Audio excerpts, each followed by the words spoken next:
بسم اللہ الرحمن الرحیم الحمد للہ وکفى والصلاة والسلام علی عباده الذین اصطفى اما بعد۔ ایک صاحب نے سوال کیا ہے کہ کوئی شخص امام کے پیچھے نماز پڑھ رہا ہو، آخری تشہد میں امام سے پہلے درود شریف وغیرہ پڑھ کر فارغ ہو جائے اور امام ابھی فارغ نہ ہوا ہو تو کیا مقتدی دوسری دعائیں مثلا ربنا اغفر لی ولوالدی یا ربنا تقبل منا وغیرہ پڑھ سکتا ہے کہ نہیں؟ دیکھیے گا تشہد کے بعد، ٹھیک ہے جی، آخر درود شریف وغیرہ کے بعد اگر کوئی دعا پڑھنا چاہتا ہے، چاہے وہ امام کے ساتھ ہو، امام کے پیچھے نماز پڑھ رہا ہو یا الگ سے پڑھ رہا ہو، اور امام کے پیچھے اگر پڑھ رہا ہے، امام سے پہلے فارغ ہو گیا، امام ابھی فارغ نہیں ہوا، تو وہ جو دعائیں قرآن اور حدیث میں آئی ہیں وہ پڑھ سکتا ہے، اس میں کوئی حرج نہیں ہے اور پڑھنی چاہیے۔ مثلا ربنا هب لنا من ازواجنا وذرياتنا قرة اعین،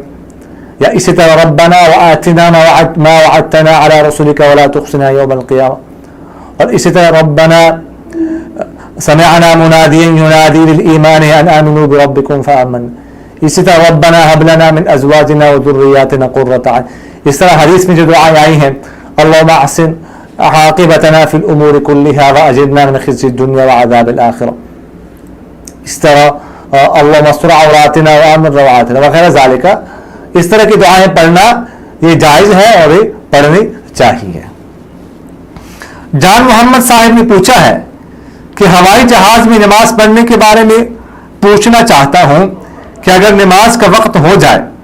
تو کیا کیا جائے؟ میں ایک دفعہ سعودیہ سے آ رہا تھا، میرے ساتھ ایک عالم دین تھے، نماز کا وقت ہو گیا، وہ عالم کہنے لگے ابھی نہ پڑھو، بعد میں اس کی قضا کر لینا، لہٰذا ہم نے نماز نہیں پڑھی، بعد میں ایئرپورٹ پر قضا کر لی۔ اب یہ بحث ہو رہی تھی کہ اس وقت بھی پڑھنی چاہیے اور بعد میں بھی قضا کرنی چاہیے،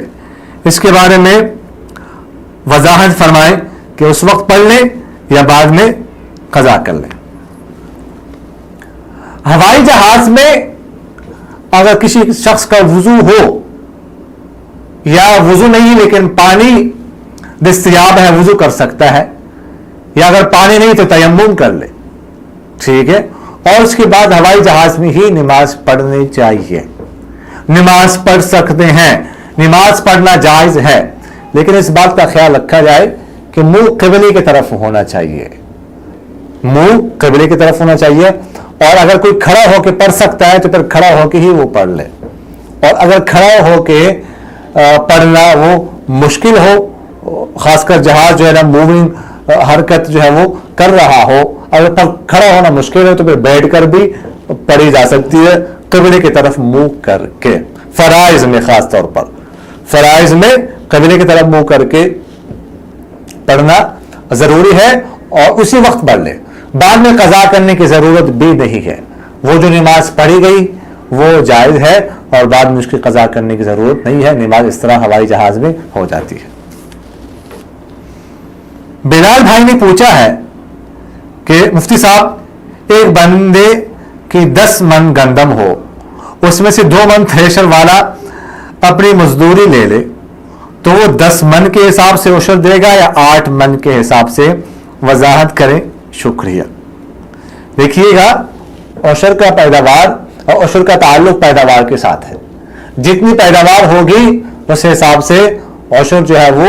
دیا جائے گا۔ اب اس صورت میں پیداوار 10 من گندم ہے، لہذا 10 من گندم کے حساب سے ہی عشر ادا کیا جائے گا، نہ کہ 8 من کے حساب سے۔ اور عشر میں یہ بات بھی ذہن میں رکھیے گا کہ جو اخراجات آ جائیں وہ منہا نہیں کر سکتے آپ، وہ منہا کے بغیر ہی عشر ادا کیا جائے گا، لہذا پوری 10 من گندم کا جو ہے وہ عشر ادا کرنا یہ ضروری ہے۔ اقول قولی ھذا استغفر اللہ لی ولکم ولسائر المسلمین فاستغفروہ انہ هو الغفور الرحیم۔ میرا دل بدل دے، میرا دل بدل دے، میرا دل بدل دے.